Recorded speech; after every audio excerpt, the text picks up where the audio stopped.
فاسألوا أهل الذكر إن كنتم لا تعلمون.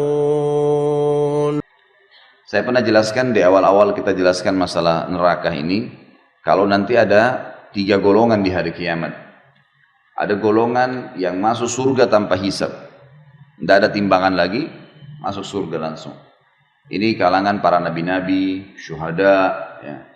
Anak-anak muslim yang meninggal sebelum balik. Orang-orang yang ahli ibadah yang selalu bertaubat sehingga dosanya bersih. Cobaannya di dunia banyak. Orang yang sering kita lihat dari cobaan ke cobaan, dari cobaan ke cobaan tidak selesai-selesai. Sementara dia orang beriman. Nah ini adalah orang-orang yang tanda-tanda akan masuk surga tanpa hisab. Karena cobaan itu membersihkan dosa-dosanya. Sebagaimana ada hadis Nabi SAW yang berbunyi dalam hadis Bukhari Muslim. Seorang mukmin akan diuji di dirinya, di hartanya dan keluarganya. Sampai dia bertemu dengan Allah hari kiamat, dengan keluarganya, dalam kondisi tidak ada lagi dosanya. Orang-orang ini masuk surga tanpa hisab, nggak ada lagi timbangan amalnya. Masuk di dalamnya juga adalah golongan yang disebutkan oleh Nabi SAW, 70.000 orang dari umatku masuk surga tanpa hisab. Makna yang lain ada hadis dalam riwayat yang lain dikatakan setiap 70.000 akan membawa 70.000 lagi. Ini semua masuk surga tanpa hisab mereka. Ada golongan yang kedua adalah orang kafir. Ini langsung masuk neraka tanpa hisab juga. Karena hisab itu timbangan amal. Orang-orang kafir, munafik dan orang musyrik. 3 ini nggak ada timbangan amal, nggak perlu ditimbang amalnya. Langsung masuk neraka. Begitu sudah menerima bukunya dengan tangan kirinya, dia udah tahu dia akan ke neraka, udah selesai. Digiring oleh Allah, disuruh oleh Allah SWT para malaikat menggiring mereka masuk neraka. Jadi ada yang masuk surga tanpa hisab, ada yang masuk neraka tanpa hisab. Tidak ada lagi timbangan amal. Nah, tersisa di tengah-tengah adalah orang yang ditimbang amalnya. Orang yang ditimbang amalnya ini ada 2. Ada orang yang nanti setelah ditimbang amalnya, ternyata amal solehnya lebih banyak. Ini disebabkan karena dia masih banyak dosanya juga. Ada dosa yang dia lakukan, malas bertobat. Nggak mau bertobat kepada Allah Azza wa Jalla. Nah ini, orang seperti ini bisa lolos. Misal, amal solehnya 100.000, dosanya misal 90.000. Ada 10.000 selisihnya. Nah dia lolos nih. Tapi ditimbang dulu, dihisab dulu. Nah orang-orang yang dihisab tadi ini lolos karena amal solehnya lebih banyak, sama orang-orang yang masuk surga tanpa hisab itu bisa memberikan syafaat. Mereka lah yang bisa memberikan syafaat. Golongan yang lain di dalam orang yang ditimbang amalnya, sekali lagi tadi ada orang tidak tanpa ditimbang masuk surga tanpa hisab, ada orang yang masuk neraka tanpa hisab. Di tengah-tengah adalah orang yang ditimbang amal. Orang yang ditimbang amal ini ada 2 golongan lagi. Golongan yang ditimbang amalnya dan memang secara murni tanpa ada bantuan dari manapun, tanpa ada syafaat, memang amal solehnya lebih berat daripada dosanya. Cuma dia ditimbang karena dosanya masih banyak. Tadi saya kasih contoh. Misal amal solehnya 100.000, dosanya 90.000. Nah ini berarti dia selamat masuk surga, tapi dihisab dulu, gitu kan?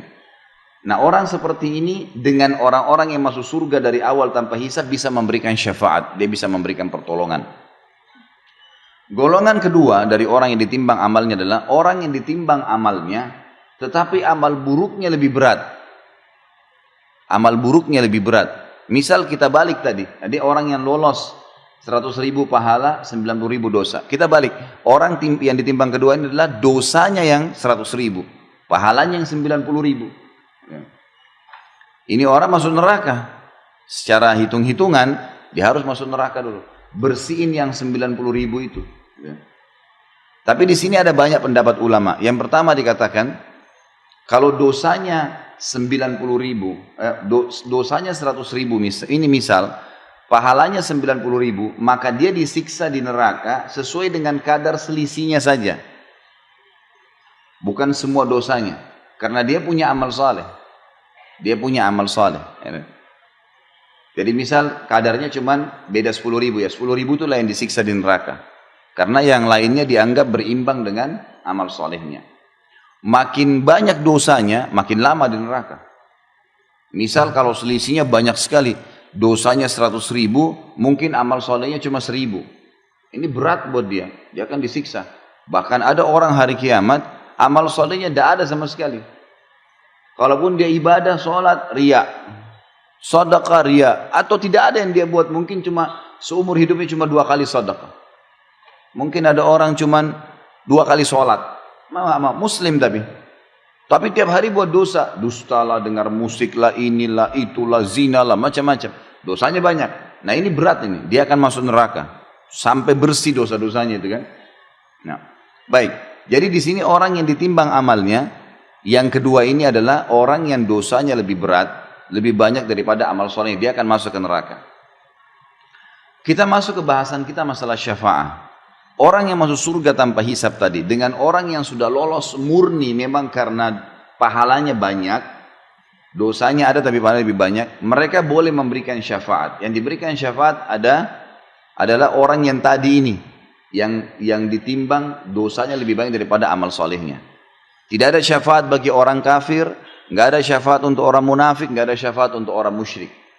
Yang kekal-kekal di neraka ini nggak ada syafaat, nggak ada pertolongan buat mereka, nggak ada orang-orang ini keluar dari neraka selamanya abadi. Yang kena syafaat hanya golongan kedua tadi yang ditimbang amal itu, hanya itu saja. Yang lain nggak ada lagi. Ini yang dimaksud dengan syafaat. Nah, yang memberikan syafaat tadi adalah orang yang lolos murni karena pahalanya lebih banyak dan para orang-orang yang masuk surga tanpa hisab. Dibersihkanlah. Nah, orang-orang yang masuk neraka dulu dari orang yang ditimbang amalnya, dari kaum muslimin atau kaum mukminin, orang yang beriman. Di dalam ilmu agama kita diberikan istilah dengan usatul mukminin. Usat itu maksudnya ahli maksiat. Maksiat, usat itu artinya orang-orang yang berbuat dosa, tidak sempat taubat, mereka masuk neraka nih. Nah, pada saat masuk neraka, disinilah saatnya syafaat. Saatnya syafaat. Diberikanlah syafaat ke mereka dari kerabatnya, dari teman-temannya. Bahkan Nabi Muhammad SAW sendiri memberikan syafaat. Gitu kan. Nah di sini akan dikeluarkan mereka. Tapi mereka sudah masuk ke neraka. Dan Allahu a'lam berapa lama. Gitu kan. Allahu a'lam. Ada juga pendapat ulama mengatakan, syafaat orang-orang yang masuk surga tanpa hisab, mereka bisa memilih kapan mereka memberikan syafaat.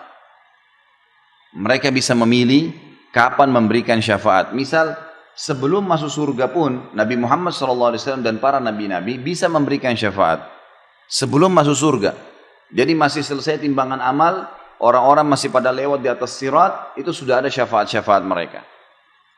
Ada orang-orang yang dapat syafaat. Contoh misal, ada orang dosanya 100.000, tadi pahalanya 90.000. Selisihnya kan 10.000 ya. Nah dia mendapatkan syafaat nih. Syafaat nabi-nabi, syafaat Nabi Muhammad SAW misalnya, syafaat seorang keluarganya yang mati syahid. Maka dosanya dibersihkan. Dosanya dibersihkan. Mereka lolos. Karena diberikan syafaat oleh orang-orang yang masuk surga tanpa hisab. Ada juga orang yang dapat syafaat tapi bukan dari golongan yang masuk surga tanpa hisab. Cuman dari kerabatnya yang lolos tadi timbangan amal tapi sedikit. Misal, tadi masih ingat saya bilang kalau ada orang yang murni pahalanya 100.000, dosanya 90.000, kan dia lolos masuk surga ya. Dia punya selisih 10.000 kan.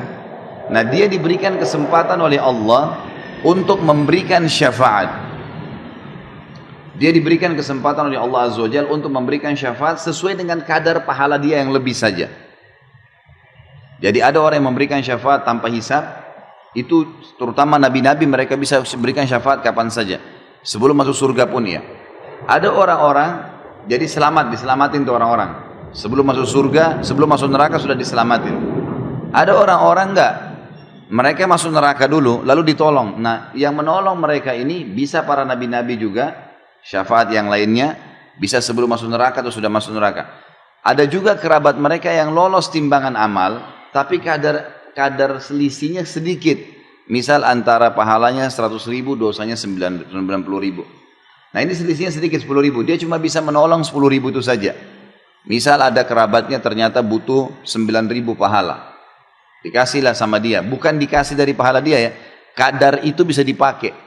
Dia bantulah misalnya ibunya kurang 9.000 dikasih sama dia. Sisa 1.000 dia kasih kepada adiknya misalnya. Tapi adiknya ini punya dosa 5.000. Dia dibantu 1.000. Berarti kan belum bisa masuk ke neraka nanti si adik, tapi cuma kadar 4.000 disiksa. Ada begitu, itu namanya semua itu bentuk-bentuk syafaat ya. Pertolongan-pertolongan yang akan membantu. Tetapi ini semua tentu targetnya kita jangan jadikan sebagai target Bapak Ibu sekalian. Karena pertolongan itu bisa dapat, bisa enggak. Iya, kalau misalnya anak kita misalnya nunjuk kita atau saudara kita nunjuk kita, mungkin dia tunjuk orang lain. Pada saat itu orang sudah beda keadaannya, gitu kan. Orang akan memikirkan terserah dia mau selamatin siapa, itu masalah, gitu kan. Makanya orang yang mati syahid memberikan syafaat 70 orang yang dia kenal itu bebas, kerabatnya kah, temannya kah. Sampai para sahabat kalau mereka berperang, sebelum masuk di kancah peperangan mereka saling berwasiat. Nanti kalau saya mati duluan syahid, Allah mudahin saya akan berikan kau syafaatku. Temannya bilang, kalau saya mati syahid saya juga akan berikan kepada kamu. Jadi mereka sudah janjian sebelum meninggal dunia, sampai seperti itu. Karena mereka yakinnya tentang keadaan pada hari kiamat nanti. Ini makna tafsir dari surah Taha 109. Karena dikatakan di sini, pada hari itu tidak berguna syafaat, kecuali syafaat orang yang Allah Maha Pemurah telah memberi izin kepadanya. Diberi izin karena dia lolos memang tanpa hisab, atau dia memang dasarnya lolos karena amal solehnya lebih banyak. Di garis bawah juga satu hal, orang-orang yang dibantu supaya bisa timbangan, misal dosanya 100.000, pahalanya 90.000, lalu ada yang bantu dia 11.000 pahala, kadar 11.000 pahala. Jadi akhirnya pahalanya lebih banyak sekarang, 90.000 sementara dosanya 89.000, kan gitu. Orang ini lolos masuk dalam surga. Dia juga lolos berkat pertolongan orang. Tetapi melewatin sirat dia terkoyak. Karena di sirat itu nanti kita pelajari di akhir-akhir bab kita nanti dalam neraka ini. Itu di sirat nanti jalan yang gelap, licin, gitu kan, besar. Dan di bawahnya itu, di bawahnya sirat itu neraka. Apinya kelihatan, malaikat di kiri kanan mencambuk orang yang masuk neraka. Ada orang yang lolos seperti bulan purnama, terang. Ada orang seperti bintang-bintang, ada orang seperti menunggangi kuda. Ada orang seperti berlari, ada orang yang berjalan dan terkoyak. Nah, terkoyak ini karena ada besi-besi tajam di antara sirat. Nah, terkoyak ini kenapa? Karena dia punya dosa, semestinya masuk neraka, tapi karena pertolongan orang, syafaat orang lain, dia lolos. Dosanya 100.000, pahalanya 90.000, selisih 10.000. Ada orang yang bantu dia 11.000 misalnya. Nah, 11.000 ini membuat dia lolos akhirnya masuk ke dalam surga. Tapi melewatin sirat terkoyak. Jadi tubuhnya terkoyak, berdarah, gitu kan. Tapi dia tetap lolos. Nanti akan kita bahas di akhir bab kita. Itu makna daripada Allah Maha Pemurah telah memberi izin kepadanya dan dia telah meridhoi perkataannya. Maksudnya dia ucapin kata-kata, Allah terima. Kemudian firman Allah yang lain adalah surah Az-Zumar ayat 44.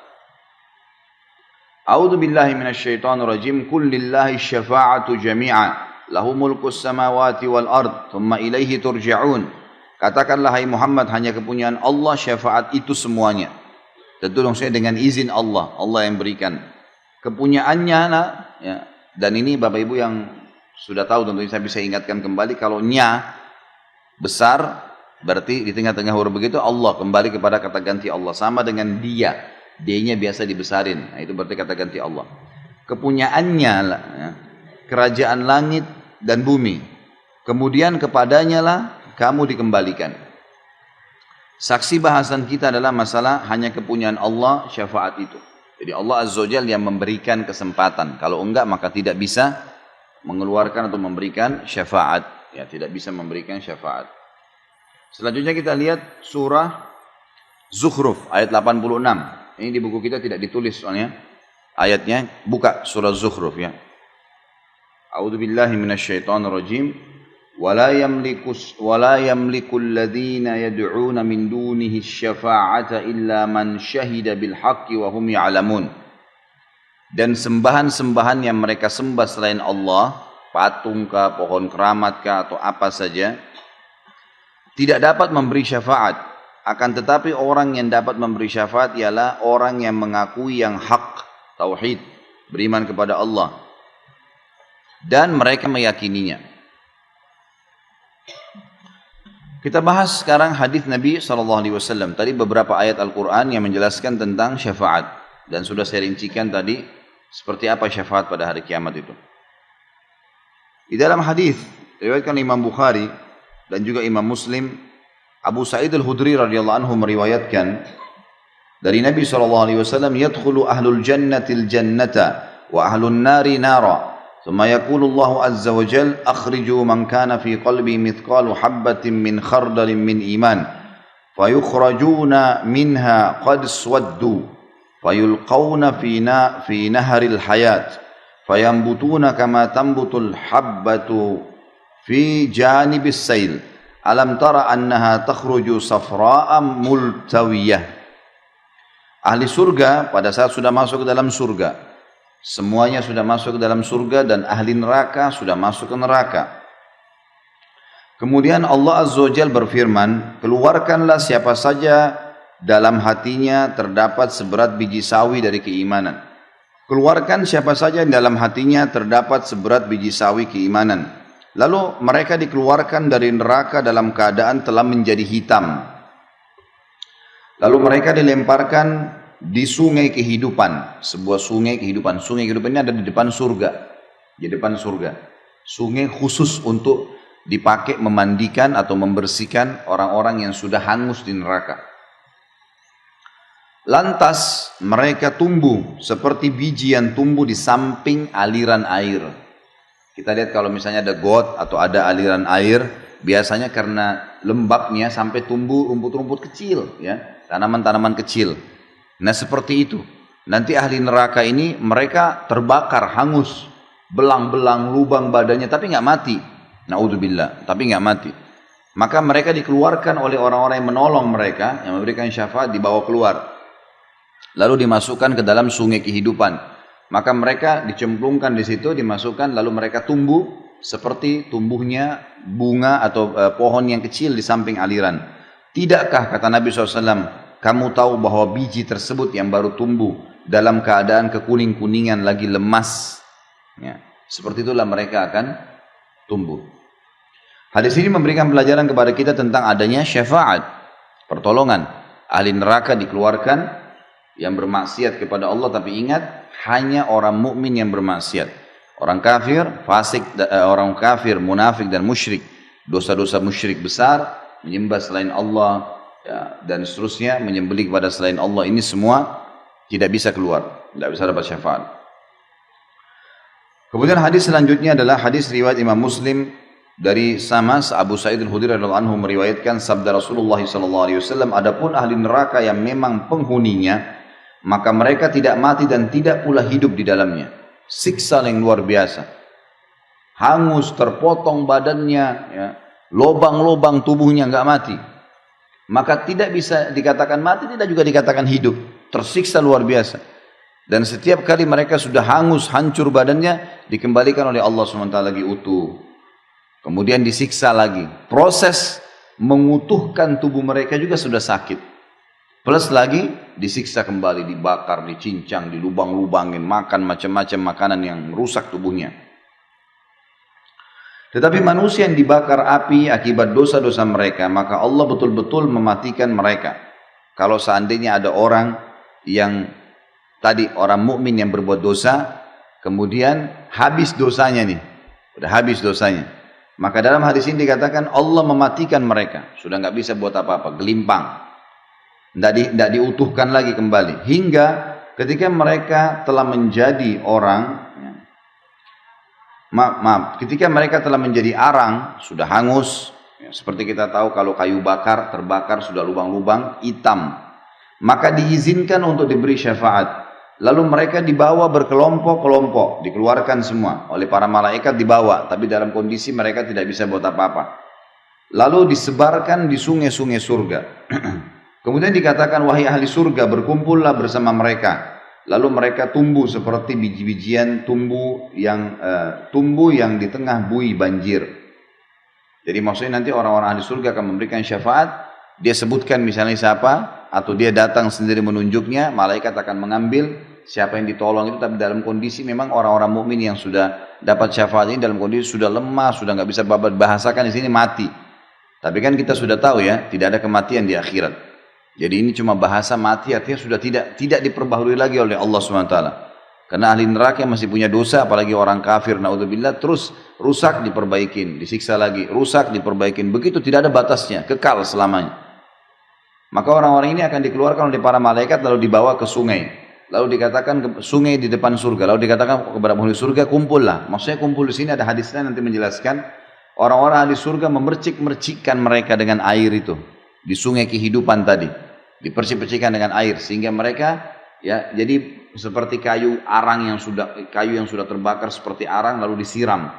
Terus ya sampai mereka tumbuh seperti tumbuhnya tanaman atau biji yang ada di antara buih air gitu. Jadi mereka tumbuh di dalam sungai itu.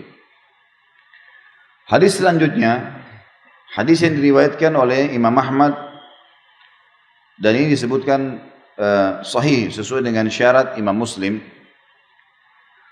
Abu Sa'id Al-Khudri juga radhiyallahu anhu menuturkan bahwasanya Rasulullah SAW bersabda, "Sayakhruju nasun minan nari qad ihtaraku wa kanu mithlal humam. Thumma la yazalu ahlul jannati yarushuna 'alaihim al-ma' hatta yanbutuna nabatal gutha'i fis sail." Orang-orang akan dikeluarkan dari neraka dalam keadaan telah terbakar dan mereka sudah seperti arang. Arang kita tahu sudah hitam, bolong-bolong gitu kan. Kemudian ahli surga menerus mencipratkan air pada mereka hingga mereka tumbuh seperti tumbuhan yang lemah di aliran air. Di sini maksudnya tentu hadis Rasulullah tidak bisa dibaca satu-satu ya. Ini saling menguatkan. Artinya kalau kita tarik dari 3 hadis ini, ahli surga akan berikan syafaat dulu. Saya mau tolong si fulan, saya mau tolong si fulana. Misal Allah izinkan dia. Maka diambillah orang tersebut, baik dia tunjuk, dia jemput, dia tanya, sampaikan, maka malaikat mengambil, lalu dikeluarkan, dicemplungin di sungai kehidupan tadi di depan surga. Nah, ada riwayat tadi yang pertama dikatakan begitu mereka ditaruh, mereka tumbuh seperti tanaman yang lemas di pinggiran saluran air. Riwayat yang kedua dan yang ketiga menjelaskan ahli surga memercikkan mereka dengan air tersebut. Jadi terus disiramin sampai mereka tumbuh utuh menjadi manusia yang utuh, jadi seperti warna kekuning-kuningan tadi kata Nabi SAW, seperti pohon yang baru tumbuh, warnanya indah, tapi masih lemas ya, dalam kondisi memang lemas. Hadis selanjutnya, hadis diriwayatkan, hadis ini disahihkan oleh Syekh Albani dalam silsilah hadis sahihah. Abu Sa'id Al-Khudri radhiyallahu anhu meriwayatkan sabda Rasulullah SAW, Inna Allah Azza wa Jal yukhriju qauman minan nari ba'da ma la yabqa minhum fiha illa al-ujuh wa yudkhilhumullahu al-jannah. Sesungguhnya Allah Azza wa Jalla akan mengeluarkan satu kaum dari neraka setelah tidak tersisa dari mereka di dalamnya kecuali wajahnya. Hancur semuanya, wajahnya yang ya, masih ada terlihat. Lalu dia memasukkan mereka ke dalam surga. Maksudnya Allah SWT masukkan mereka ke dalam surga. Tapi sama, hadis ini sama dihubungkan dengan hadis sebelumnya. Sebelum masuk surga, tidak dibiarkan dalam kondisi parah seperti itu, dicemplungin di sungai kehidupan tadi, lalu kemudian mereka utuh menjadi manusia kembali, baru dimasukkan ke dalam surga. Tapi saksi bahasan kita, Allah mengeluarkan orang-orang dari neraka. Fas'alu ahla dzikri in kuntum la ta'lamun.